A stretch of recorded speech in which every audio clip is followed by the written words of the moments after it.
Alright folks, it's April 1st, Fool's Day, no fooling. We're actually going to start the garage siding. So I'll probably end up taking the gutter down first, downspout, and probably pop a lot of the fascia off. All the black fascia that's on there. And possibly cover up the window. We'll see where we're at. Let's get to it.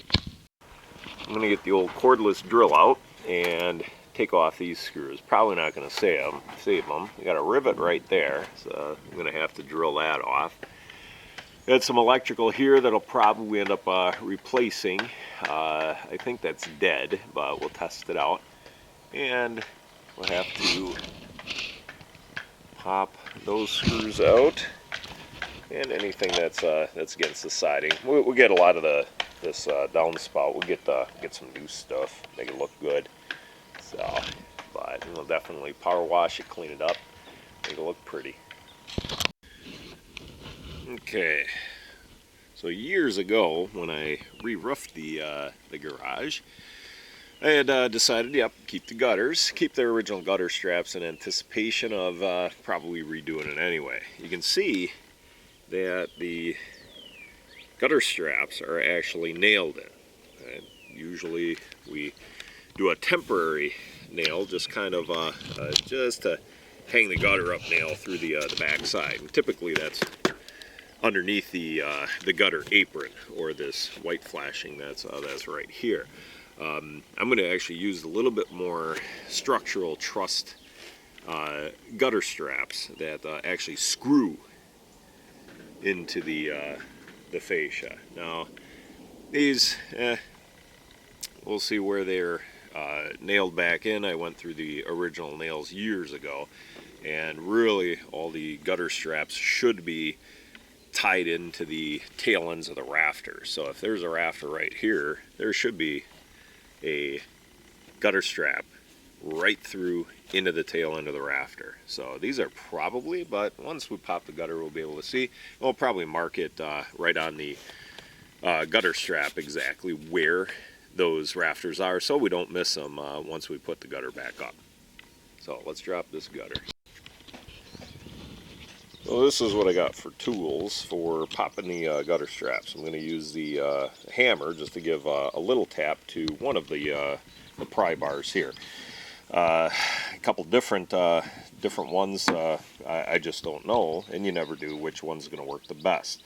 This one has a smaller head to get into tighter areas if needed, maybe underneath that gutter apron.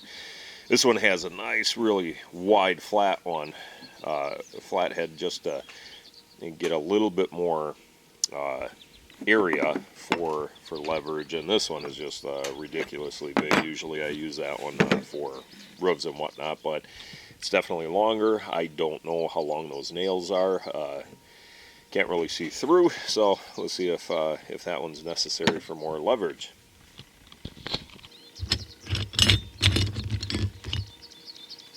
So we're back at that same gutter strap, and I'm using gloves too to make sure I don't get cut by any of the metal that's on here.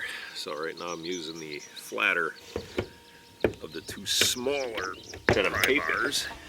Okay, all we're really doing here is popping the little nails, the trim nails. They're all aluminum. Pop pretty easy. We're going to keep the flashing here. This type of flashing that goes up the rake is called drip edge. So I got a little edge. Not all homes have it, but yeah, these nails are popping pretty darn good. So we'll just pick these out, put them in the old pouch, eventually throw in the recycle bin, and all this siding's coming off pretty good. The caulk line, which we're not going to have to do caulk with the channel after the siding goes on. Yep, no caulk necessary. But yeah, the fascia, all this paint is just kind of crudding off, so we're just going to replace all that. So pop the rest of the siding, get the towel. Okay, I'm taking a lot of video here of just the tear off, but just had to show you the accent boards that that used to be on the garage. Just amazing. Some of the simple things that that they did. Obviously, it's pretty ratty looking, but originally somebody took the time to cut each of those boards, miter each of the corners, slide them up there, and make sure everything was just perfectly even. I mean, just amazing the time it took to do things back in the 40s like that. Just amazing. So we pulled off the rest of the siding going down here. This is probably the ugliest part of the garage right here, since I offset that that garage door. But I'll tell you what, once this goes on, it's going to look like $1,000,000. I did pull off the corner channel, the corner metal, and you can see that there is in fact a board. So I'm going to have to pull this board off to accommodate for our new posts, which are right here. These are not going to wrap around, or I could cut those boards down a little bit, just so they're not as so it doesn't flare out. Okay. But I think I'll probably just end up pulling those boards off. They really don't serve much of a structure. It's more for the other channel for the siding to plug in. This is the other issue that I ran into. Now, the electrical is dead on the inside of the garage. It is hanging from what's called a BX cable. It's just a flexible sheathing that was done instead of the conduit being the metal pipe.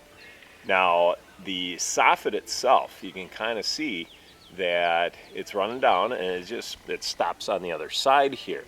So once I pull that box off, I need to put a new piece of soffit in there that may or may not screw up the rest of this run. What it looked like, somebody started and then kind of stopped, clipped, and then kind of kept going and all the way down.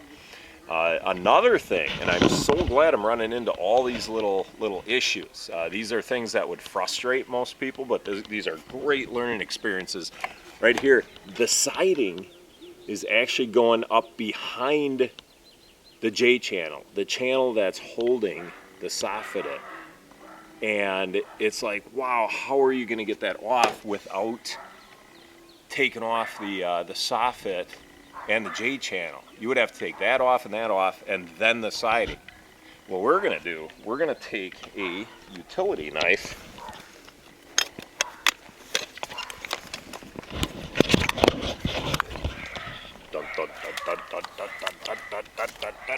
We're going to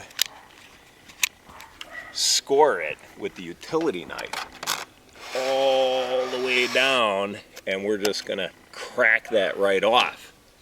The last piece then of siding that we're going to put on, there's a undersoffit strip. Now there's with wood, it's called a freeze board, F-R-I-E-Z-E, and that's what would terminate that last piece of siding. Because we're using vinyl, we're going to pop some little tabs and slide it under that soffit strip. And once it's done, like I said, it's going to look like $1,000,000. So that's going to save us some time without having to take off all those teeny tiny little pieces of soffit and the J channel and redo it all. So just one quick swipe of the utility knife with a straight blade all the way down and just cracking that last piece off is going to save us a ton of time. So see you soon. All right, started getting just a light peel on that just from that score. Now, once again, wear gloves there, folks. Wear gloves, especially when dealing with this kind of stuff. You don't want to tear your hands on something like that. So now my score, I'm just going to keep peeling it. Look at that. Keep peeling it down.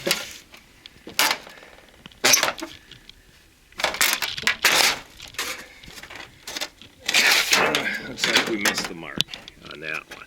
So I'm going to rescore just that little bit, but you can see it's going to be so much easier. Now, if you want to grab this instead of with your hands, even with gloves, it can get pretty sharp, maybe a vice grips or something else that's going to protect your hands.